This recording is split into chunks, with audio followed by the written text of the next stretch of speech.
Hey there, it's Dena Ramirez Halle here.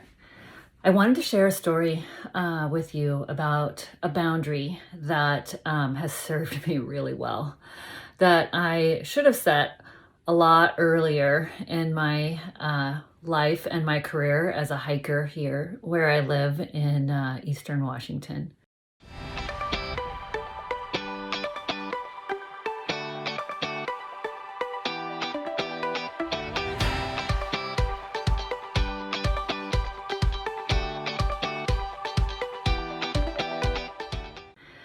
It took me a while to set it because I was it was more important to me at the time to be pleasing the people I was hiking with, most importantly my husband most of the time.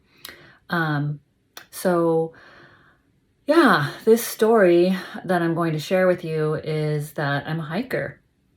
I love hiking. I live in a beautiful part of the country that has hiking mostly during all 4 seasons of the year. And even in the winter, I'll snowshoe, which is a really safe time for me to hike because I have this thing about snakes and I really dislike snakes.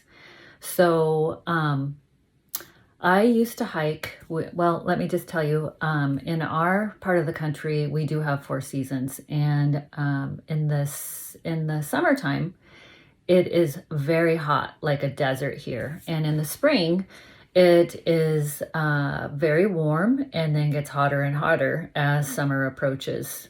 Could be as early as May. So in my home, I have this beautiful hillside behind me that I could take my dog on and just head out my door and reach the hiking space within 10 minutes. There's also some other really beautiful places to hike around here that we would, take a short drive to and hike, but very desert-like and a lot of heat. So I used to agree to do a lot of hiking even during these times of the year, even though snakes were very present. I'm terrified of snakes. I'm so terrified of snakes that I scream, I cry, and I've been known to climb on top of the backs of the people I'm with to get away from them as quickly as possible. I have run away the other direction. I've hiked miles around spaces where I've seen snakes just to get back to my car so I can get home. So my husband calls himself the snake charmer and that he can protect me no matter whether we see a snake or not. But, really, he didn't really understand. If we saw one snake, then that would just ruin the whole trip for me. And I would be consistently wondering what that noise was in the bushes or that little bit of grass or weed or wildflower that brushed up against my leg. I was in constant hyper awareness of how I was feeling and whether a snake was approaching. It would ruin the whole hike for me. I love to hike so I can connect to myself and to the wilderness.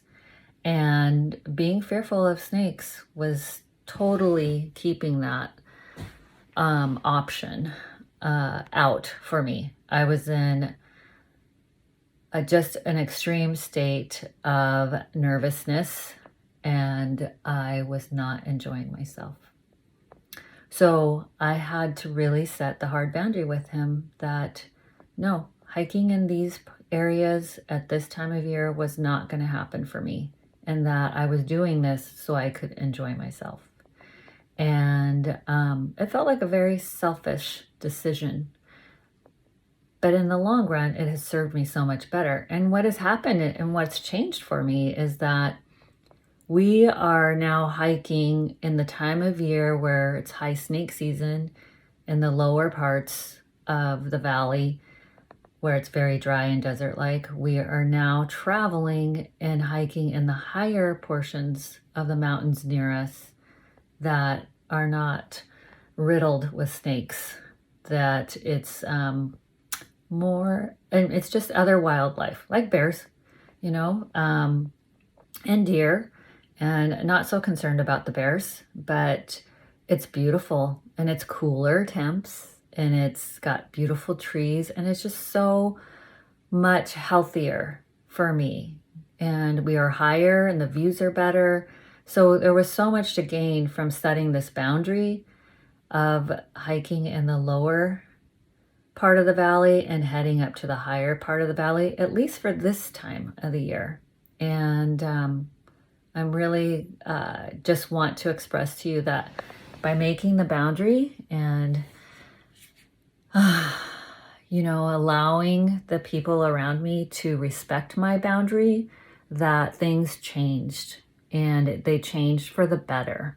And I still love hiking year round, and even more so when we started going up higher into the hills, and there's just so much to receive then.